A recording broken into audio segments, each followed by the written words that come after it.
Gentlemen, on today's video, I'm about to treat you for a once-in-a-life experience.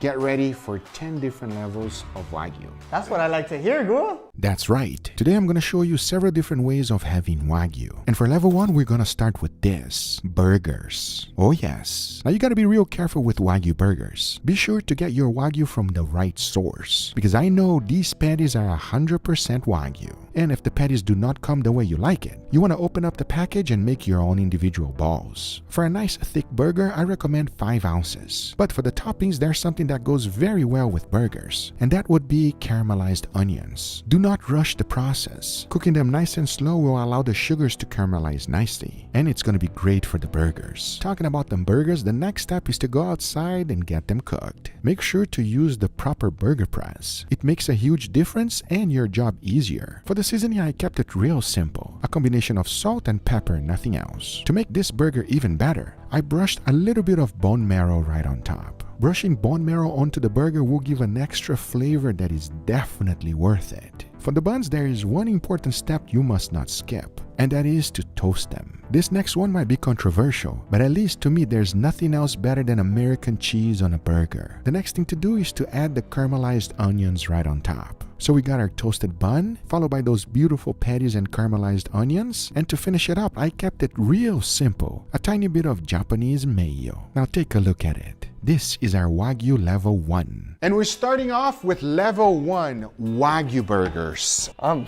ready. Wow.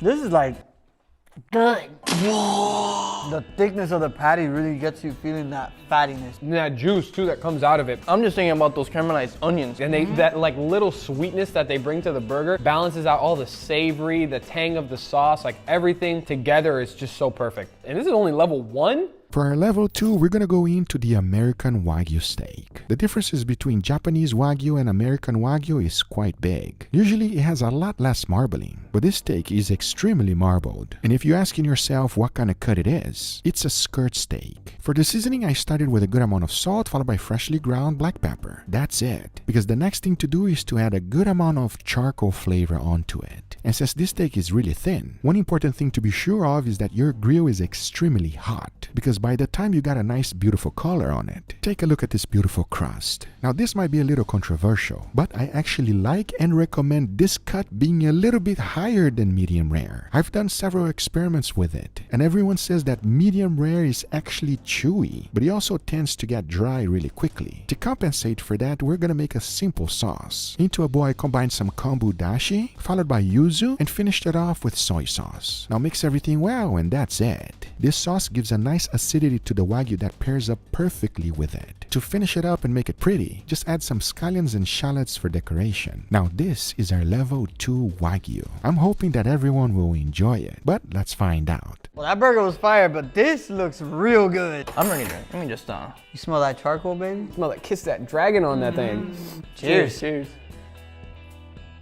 Damn. The fattiness of it is just coating everything all over my mouth. What? Crazy, right? Sometimes I actually prefer the lower fat Wagyu. It's just a higher graded steak with that delicious fat. You still get that delicious beefy flavor that Wagyu has without the overpowering richness side effect. The steak is damn good, and I think we're ready for the next level. I'm ready. I'm ready. Let's do it. Here we have one of my all-time favorite pieces of meat. After picanha, this is the one I like the most. It is a Wagyu short rib. And one of the things that I like to do with this cut is extremely untraditional, as the first thing to do is to remove it from the bone. But what I really like to do is to cut them nice and thin, just like this, because we got to prepare something that takes a little longer, and that would be rice. Make sure to cook it on a rice cooker though. Once it's fully cooked, go ahead and add some egg whites. This will help everything stick together, and that is very important because of what we're about to do next. Yep, we're gonna roll it up and make some balls just like this. Once that's done, you want to go ahead and wrap the whole thing with the short rib. Mine just sticks to each other, but if you need something to hold them together, you can always use some toothpicks. Because in the end, take a look. We got our rice short rib balls ready to be fried. So to fry them, we gotta use something very special. Yep, you guessed it. I'll be using bone marrow. Surprisingly, it does not take long at all. The important thing here is not to brown them too much. And once it's done, take them out immediately. Because now they're ready to be plated. So first I started with the short rib balls. And there's one thing that you must do. Add a good amount of sauce. This one specifically is quite simple. Into a bowl I combine some okonomi sauce followed by Japanese mayo. Mix that real good and there you have it. You want to add a generous amount of this sauce followed by something spicy. And for that I use sriracha. To finish it off I added some bonito flakes followed by green onions and a tiny bit of sesame seeds. Now this is our level 3. Damn, that looks really good. Looks like balls. Cheers. Whoa. I can't tell what's softer, the rice or the Wagyu. This one's a little bit more fatty than the last one, so you don't really feel like it's too rich. You know what I mean? Yeah, because it's like, there's a lot of combos. It's rice, it's the sauces, it's the steak. The richness of the steak gets cut out by the tanginess and the spiciness of the sauce. All together, a stellar dish. I'll see you on level 4, people. This is a very special cut of Wagyu. And if you're looking for something that is inexpensive, it's what you want to use. Because believe it or not, this is the cheapest Wagyu there is. However, it packs in a lot of flavor, and most importantly, it's quite simple and easy to prepare. Let me show you. The first thing to do is to get it seasoned. And for that, I only use salt and pepper, nothing else. Then I immediately took it outside. Everyone watching this channel should know already that charcoal flavor is a must, especially if you're cooking a special piece of meat. Believe me when I tell you, it just produces a better flavor. Because once it's perfectly cooked, check it out. Nice, medium rare. Exactly how you want this one to be cooked. But I'm going to be showing you one of the best preparations for this. And that will be to use some rice. But not any regular rice. We're going to make this one special. You first want to add some pasteurized egg yolks. How do you pasteurize an egg yolk and still raw? Just use sous vide. Then sprinkle a tiny bit of MSG. Mix all that well together. Now into a bowl, add a little bit of sesame oil, followed by some slices of garlic. The important thing here is that sesame oil burns really quickly. So keep it under very low heat. You just want a nice little simmer like this. Once you got a little bit of color on it, throw in some scallions, stir it all together, and throw it right into the rice mix. Now you want to mix that real good and combine all of those flavors together. Because in the end, take a look. This is an extremely rich and flavorful rice. The only thing left to do now is to plate it. So first, I added a good amount of rice. After that was done, I added the beautiful Wagyu dako, followed by some chopped dried chilies, and a tiny bit of tagorashi. This is my level 4 Wagyu. All right, what have we here, boys? Okay, Ooh, okay. Now that is nice looking. With some rice. Oh, yeah, come on. The last couple times you've been sneaky, you've been stealing pieces. Let me look at this first. Bro, that smells so good. Cheers. I don't know what I ate, but man, I got something spicy. God. You okay, bro? No, I'm good. But the steak is beautiful. Crispy exterior, so juicy, so fatty, delicious. Plus with that rice, I mean, perfect combination. It's like sushi rice, but it's like creamy. It's super creamy. This is damn good, bro. Level 5. The flat iron. You can clearly see how well marbled this piece of meat is. Some people like to say that it is more fat than meat, but trust me when I tell you, that's what you want. To show you my favorite preparation for this, I'm going to keep it extremely simple. First, to get it seasoned, a tiny bit of salt followed by freshly ground black pepper. That's it. Next up, to put a nice sear on it. And notice that I didn't even put oil on the pan because the fat will render and cook this whole thing. Talking about cooking, have you ever heard of tataki? Usually it's done with tuna, but it's something that I highly recommend you experiencing it, because once it was seared, check it out. It is still raw in the middle. Yep, that's how tataki is served. It's a simple preparation, but it packs a tremendous amount of flavor and deliciousness. And to finish this dish, you want to add a generous amount of chili oil right on top, followed by ponzu sauce. Because for garnish, add some spring onions, and there you have it. Flat iron Wagyu tataki. It might not be for everyone, but I can tell you one thing. This is our level 5, and it is definitely for me. Damn, this one looks spicy, dude. That sauce looks red. Enough talking, let's try this. Let's do it. Cheers. Cheers. That is incredible. Not only do you have that soft, supple moistness of the Wagyu steak, but it tastes like there's an extreme richness and depth of this sauce or whatever is coating the steak. It has so much flavor. It is so robust. I love this. It feels more like an A5. This one feels like very, very fatty. I am a huge fan of this one. I agree. It does touch all the bases that I want. I had to take another bite to feel that spice that you're talking about. It tastes like chili crisp. It's like a chili oil. Really good. I can't wait for the next one. This is our level 6 on the Wagyu scale, a Japanese Wagyu A4. Now I want you to notice how it still has a good amount of marbling. Most people that don't like a lot of fat actually prefer this cut. To prepare it, we're gonna do it super simple. First thing to do is to cut it super thin, but not paper thin, just like this. Next up, you wanna go ahead and put it on a serving plate that can hold some heat. And that's because I'm heating up some bone marrow, getting it super hot. To be specific, 475 degrees Fahrenheit. As once that's done, you wanna immediately pour on top of the Japanese Wagyu A4. This will immediately start cooking the whole thing, but not all the way through. As to finish, I added some very thin slices of peppers, followed by green onions, a tiny bit of smoked salt, and Sichuan peppercorns. This is where things starts getting a little bit serious, because for this level, you really gotta enjoy the taste of beef. Even though this one is not fully cooked all the way through, it's one of the ways I highly recommend giving it a try. Damn, that looks like Wow. some fanciness right there. Really fancy. Look at that. That's colorful. It's in a moat of juice. Grab one of these. Oh, he just getting right to it. Cheers. Cheers. Wow. Yeah, spicy. Damn. Yeah, this is a little bit spicy on this one. Damn, I didn't expect that little pepper to have so much heat. But it's soft to me.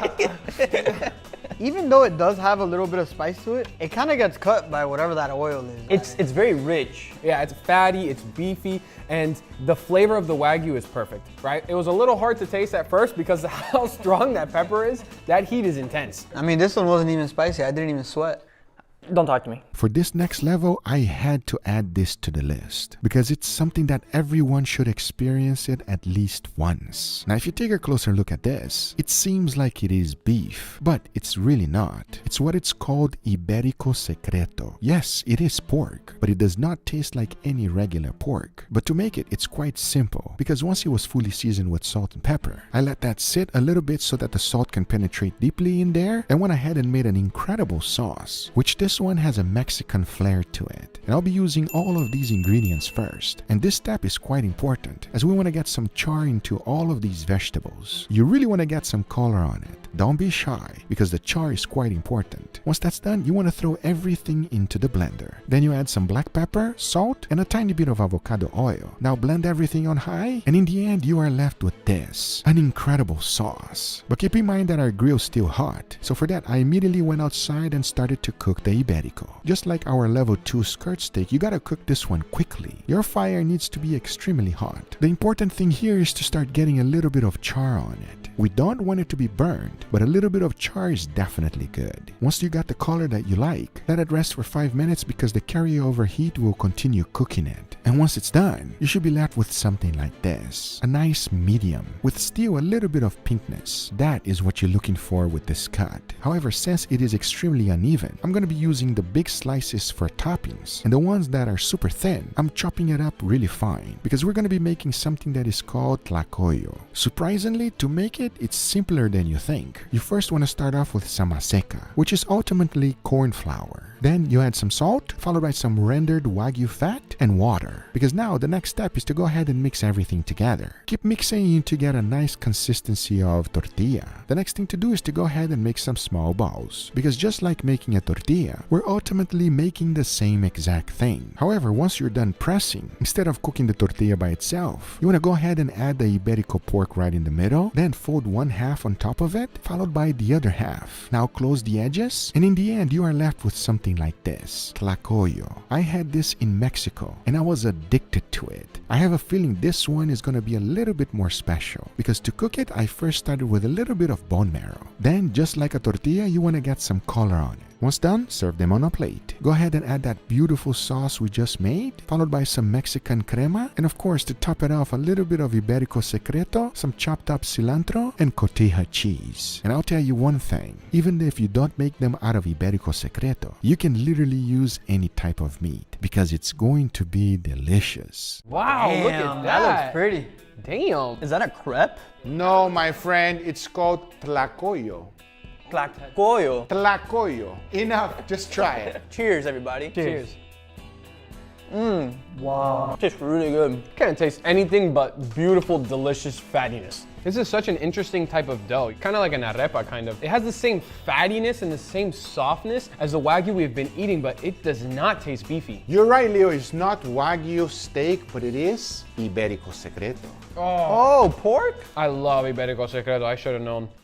We cannot do 10 levels of Wagyu without adding American barbecue. To be specific, Texas style. We're talking about the good old brisket. This one is an Australian Wagyu Marboni score 8 and 9, which is basically my favorite type of brisket. The first thing to do is to trim it right. Now you gotta be real careful with it though, because you don't get the perfect brisket every time. However, once the trimming is done, I only use salt and pepper, nothing else. Believe me, it only needs one other type of flavor, and that would be smoke. So for that, I threw it in the smoker at 275 degrees Fahrenheit. After a few hours in the smoker, this is what my brisket looked like. We still gotta make it nice and tender. And for that, I put it on some aluminum foil to do what's called a Texas crunch. It speed up the process tremendously, but at least for Wagyu for me, it's quite worth it, because that's gonna render a lot of the fat inside of the brisket. So back inside it goes until it's nice and tender. And once it's feeling like a hot knife through butter, I take it out, started opening up the aluminum foil, made sure to use all of that Wagyu fat that was left in the foil onto the brisket, then I immediately sliced it up. I mean, take a look at it. That's what you want. Now I like to eat my briskets just like this. However, we're gonna make a delicious sandwich. So first, I'm not letting any of that fat go to waste. I rubbed the bread right on top, immediately charred it up a little bit, then I added some cabbage and just a tiny bit of brisket. Because we all know bread is a lot more important than meat, right? Huh, of course not. The more meat, the better. Forget about the bread. It is what makes you fat after all. So you're saying you're full. This is the last big one because it is one of my favorite things to eat. Brisket sandwich, guys. Let me know how it tastes. That's a sandwich? Where's the top bun, man? Bro, it's an open sandwich. We're not even gonna go for We bread. just We're go straight up for the brisket, huh? Just brisket, I guess. I guess just brisket then. Cheers. Cheers. Cheers. Dude, Bro, that smokiness is so powerful in a good way. you have the perfect crispy bark on the outside, and then as you move more to the inside of the brisket, it's just juicy, fatty deliciousness, bro. We've eaten a few briskets, all of them juicy, but this has got to be the juiciest one of them all so far. But it's so tender, it's almost like rip apart. What I like about this brisket, that the fat rendered and it's like inside the meat. Yep. That's why it's so juicy. But it's amazing. To most that never had it will say that this is the best piece of meat in the planet. It is an A5 olive Wagyu, one of the most prestigious cut of meat you can have. But we know you're something that is not very traditional. The first thing to do is to get it seasoned. A good amount of salt followed by freshly ground black pepper is good enough. Then you want to go ahead and cook it up. The important thing here is to get it nice medium rare. It doesn't take long since the steak is extremely thin, because once I was done, take a look. Nice medium rare, exactly what I was looking for. But even though this is going to be delicious just like this, it is one of those pieces of meat that is quite rich. So this preparation is quite special. Let me show you. After chopping everything up, I add that to a bowl, followed by red onions, chives, habanero, Dijon mustard, and Japanese mayo. Now mix everything well and combine these ingredients together, because in the end, check it out. You're left with this mixture. But we're not done yet, because you want to go ahead and cook some rice. Once that's done, grab a tray, put some parchment paper right on top, grab your rice and spread the whole thing, grab another tray with parchment paper and press it down as much as you can. We're essentially making a mold here. Once that's done, you want to square it off, cut them whichever shape you like, because then we gotta deep fry them in bone marrow. And again, we're going all out here because remember, this is level 9. Experiencing deep fried bone marrow rice is incredible, because once that's done, you want to add that mixture right on top, followed by one slice of serrano pepper that is extremely thin. This is level 9, olive Wagyu A5. Damn, we went from all that brisket to this tiny little piece. Cheers. Cheers.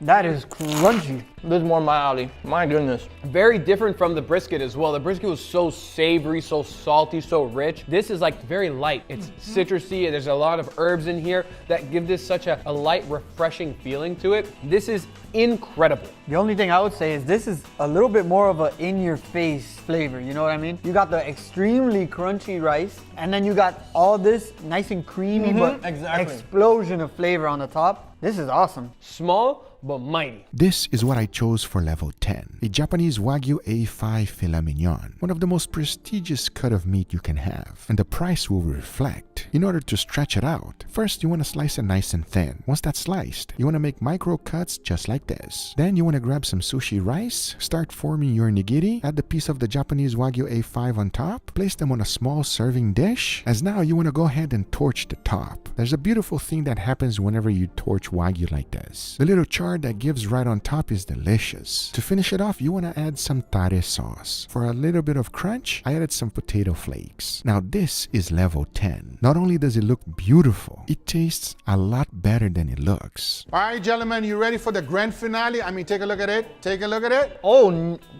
What? that looks like something I hate being made something I love. Cheers. Wow. You can really taste the char in there. Wow. Don't mind this. Don't mind. Absolutely the most flavorful thing we've tried today and very deserving of being called level 10. Yeah, I know, Leo, because it was also the most expensive. That is the god of steaks right there. Now I have a final question. Out of everything you guys tried, which one was the best? The tataki blew my mind, so I have to choose that. That one's pretty good. How about you? I would have to agree with him. How about you, Angel? I'm going with the tlacoyo. Tlacoyo, yeah! Not gonna lie, that one is also my favorite, everybody. Hey, let me get that, let me get that. That one is phenomenal, but everything else. But it gives you an idea of experiencing Wagyu in a different way. And don't forget, all of my products now are exclusively available at your local Walmart. Let me show you the exact locations you can find it in every store. It's going to be right here. They call this area As Seen on TV or Trending Now. We got the one-of-a-kind burger press. You can't find this griddle anywhere because it can be used in any surface. And let's not forget about the marinating kit. And if you want to keep your grill nice and clean, I got you covered. Thank you guys so much for watching this video. Don't forget to subscribe and we'll see you guys on the next one. Take care, everybody. Bye-bye.